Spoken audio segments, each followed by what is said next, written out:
Built in 1907 by the Fairfield Shipbuilding and Engineering Company of Scotland, the Keewatin is the world's last Edwardian Titanic-era passenger steamship.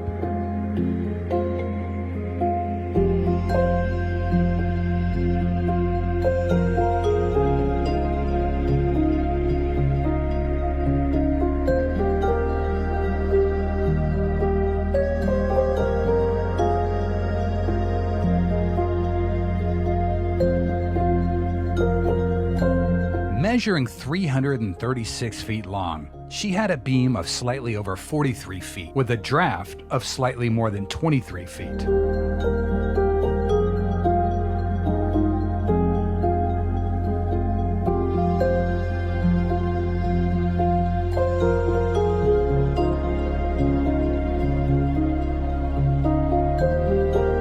She was powered by 4 coal-fired Scotch boilers, which provided steam which turned one screw at 3,000 horsepower.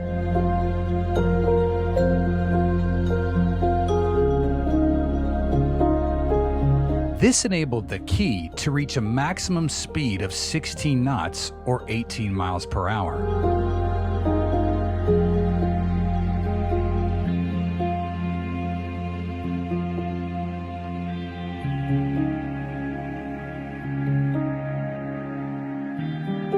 She had 108 staterooms with berths for 288 passengers.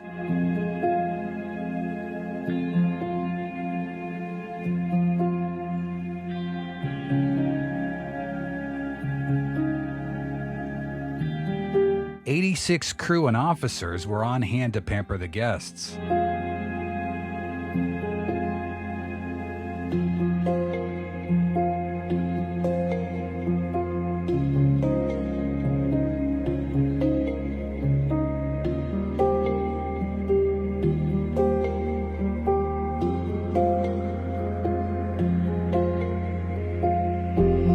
She began her service 5 years before the Titanic was built.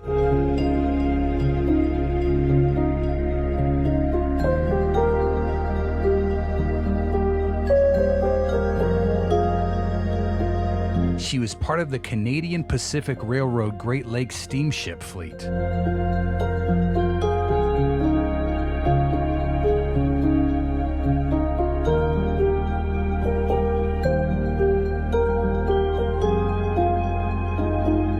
After crossing the Atlantic on her maiden voyage, she was halved because the canals below Lake Erie, specifically the Welland Canal, could not handle a ship her length.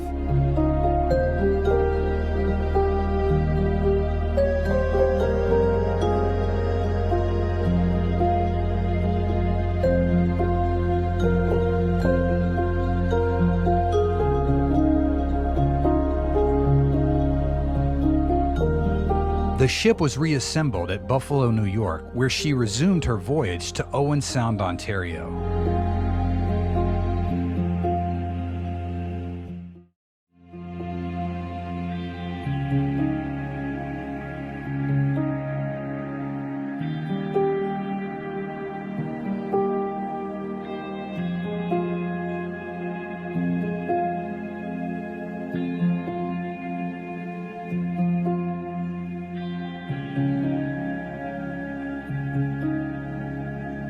This beautiful ship was designed for comfort and class as she transported passengers and freight on a 2.5-day journey across the Great Lakes from Port McNichol to Fort William and Port Arthur, which is now known as Thunder Bay.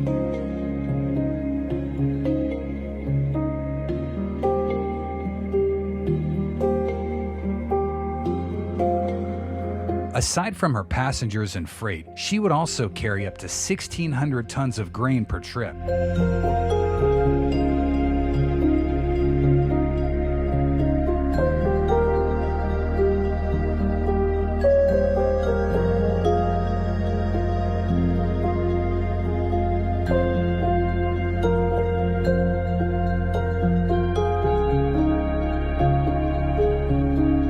In later years, strict regulations were imposed on wooden cabin steamships following a disastrous fire that took the lives of hundreds of tourists in Toronto on the SS Keewatin.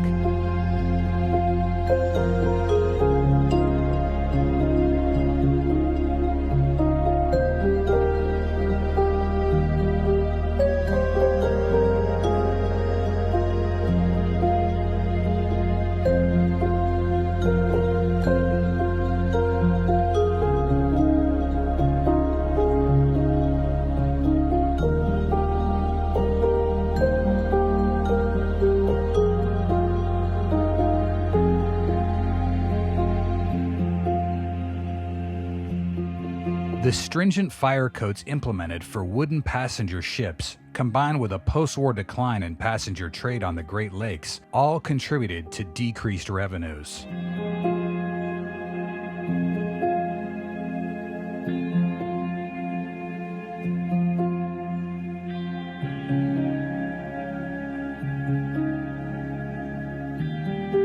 In addition, the completion of the Trans-Canada Highway also had an impact on the rail and maritime jobs at Port McNicoll.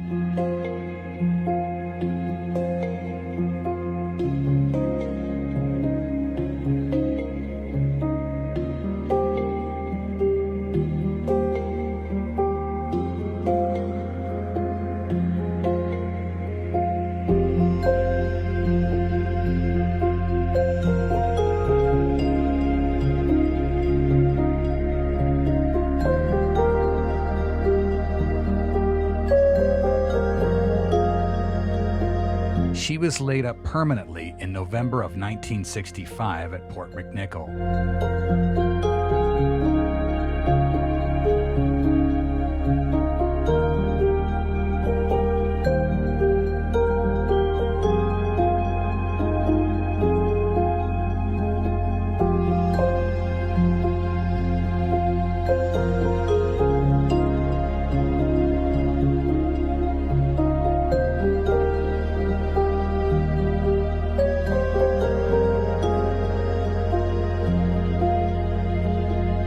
During her career, she ran nearly continuously until her retirement on November 29, 1965.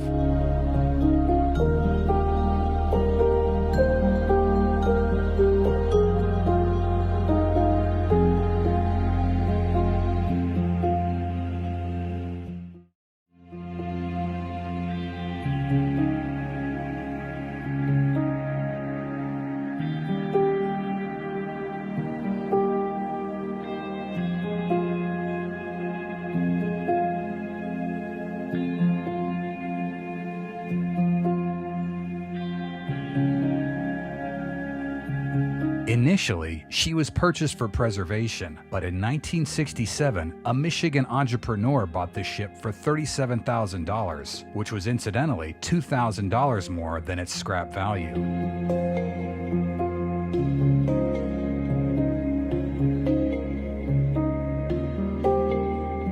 The ship became known as the Keewatin Maritime Museum and was docked across the river from Saugatuck, Michigan until 2011 when she was purchased by Skyline Marine.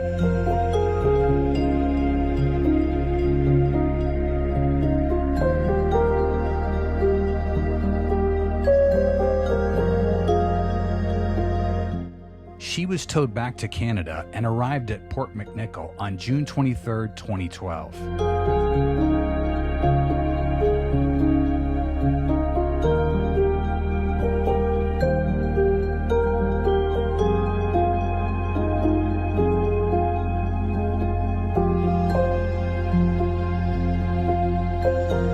Her return to Port McNicoll was celebrated as it was 45 years after she left Port McNicoll and 100 years after the ship began working from the same dock.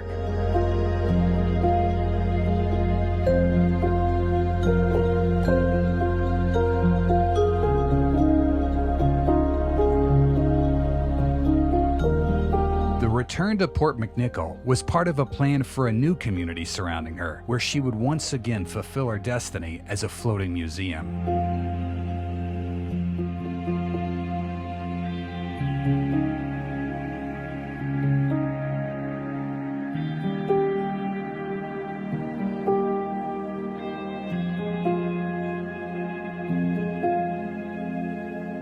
However, following financial issues, plans were soon changed as discussions took place with respect to donating the vessel to the Maritime Museum of the Great Lakes in Kingston, Ontario.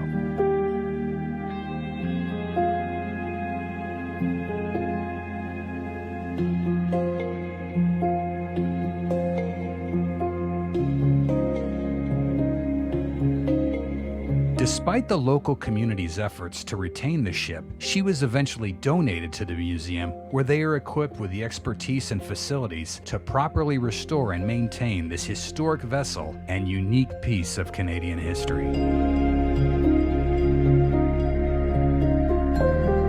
The ship has been the subject of numerous documentaries.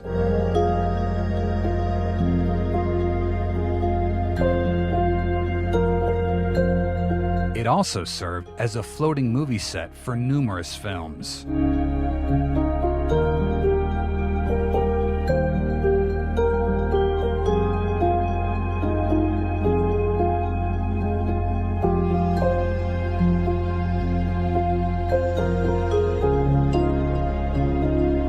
Our voyage today started with coverage on the St. Clair River in Corunna, Ontario, and ended with a spotlight salute for the vessel as she entered Lake Erie for her final sailing.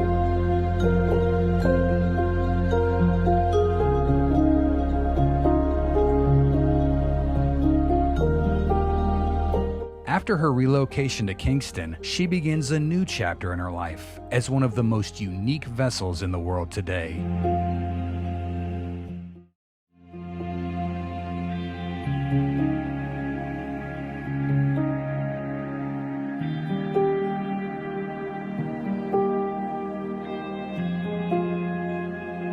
Kudos to the captain and crew of the tugs Molly M1 and the Manitou for the incredible work they do relentlessly on the Great Lakes.